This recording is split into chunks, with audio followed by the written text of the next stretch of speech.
Sachez que le Conseil des ministres s'est tenu ce mercredi au Palais de la République. Pour cette première réunion de l'année 2025, le gouvernement inaugure un nouveau format dans le compte-rendu. À ce propos, le ministre porte-parole revient sur les points saillants du communiqué. Nous écoutons à ce propos Moustapha Ndiek Sarré. Mesdames et messieurs, bonsoir. Dans un souci de modernisation et d'accessibilité à l'information gouvernementale, nous inaugurons aujourd'hui une nouvelle approche, plus interactive et simplifiée, pour vous informer des décisions prises en Conseil des ministres. Cette innovation a pour but de mieux informer des décisions et orientations et engager chaque citoyen autour des actions gouvernementales. Ainsi, le porte-parole du gouvernement que je suis et au besoin, les autres ministres sur des questions relevant de leur département se succéderont devant ce pupitre. Ce conseil a marqué le lancement de l'exercice 2025 dans le cadre du déploiement de l'agenda national de transformation Vision Sénégal 2050. Il s'articulera autour d'un plan d'action gouvernemental visant à consolider la transformation systémique de notre pays. Une priorité spéciale sera accordée au secteur sanitaire. Le chef de l'État a insisté sur la nécessité d'améliorer la qualité de vie des citoyens, notamment par la mise en place de filets sociaux, le renforcement de fonds de solidarité nationale, la restructuration de programmes sociaux et l'actualisation du registre national unique, afin de cibler avec précision les ménages vulnérables. Dans le cadre de la pacification et de la stabilisation du climat social, un nouveau pacte social sera conclu avec les centrales syndicales et les organisations d'employeurs avant le 1er mai. Au plan économique, le président de la République a réaffirmé sa vision d'une économie souveraine, endogène, territorialisée et résiliente, créatrice d'emplois.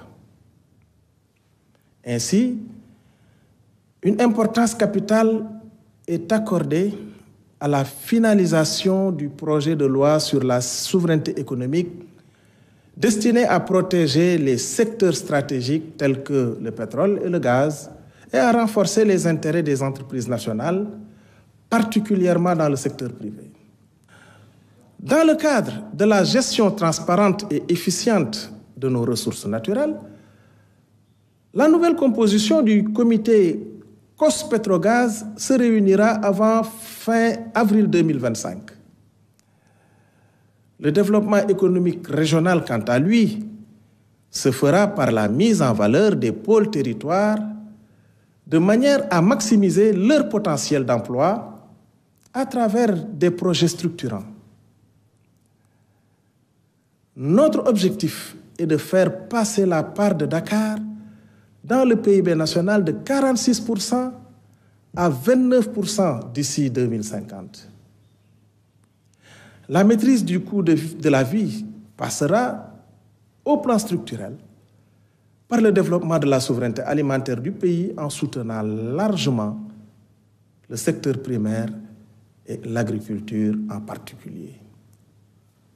Le gouvernement a déjà consenti un effort budgétaire de 140 milliards de francs CFA pour atténuer les pressions conjoncturelles sur les prix et sera intransigeant sur le respect des prix intérieurs.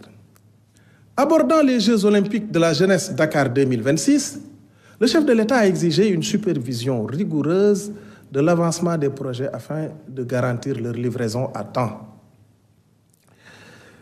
Soucieux d'une exécution efficace des politiques publiques, le Premier ministre a annoncé la mise en place d'un dispositif renforcé pour le pilotage, le suivi et l'évaluation des programmes et projets découlant des 26 objectifs stratégiques et des réformes du plan quinquennal 2025-2029.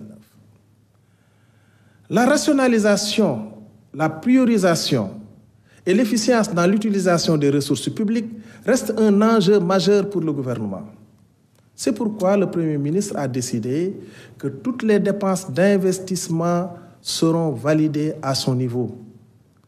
Un tableau prévisionnel des opérations financières de l'État sera soumis par quinzaine. Au plan législatif, 2 projets de loi d'envergure ont été adoptés par le Conseil. D'abord, le projet de loi portant réglementation de la microfinance en application des directives de l'UEMOA. Ce texte consolide la gouvernance du système de microfinance, renforce la protection des épargnants, encourage l'inclusion financière, favorise la mobilisation de l'épargne nationale et intègre des innovations couvrant le champ de la finance islamique. Ensuite, le projet de loi portant réglementation bancaire qui internalise la loi uniforme relative à la réglementation bancaire dans les États membres de l'UEMOA. Il renforce la gouvernance globale du système bancaire, assure une meilleure cohérence de son cadre réglementaire et prévoit, au-delà de la supervision, la mise en place de dispositifs de résolution.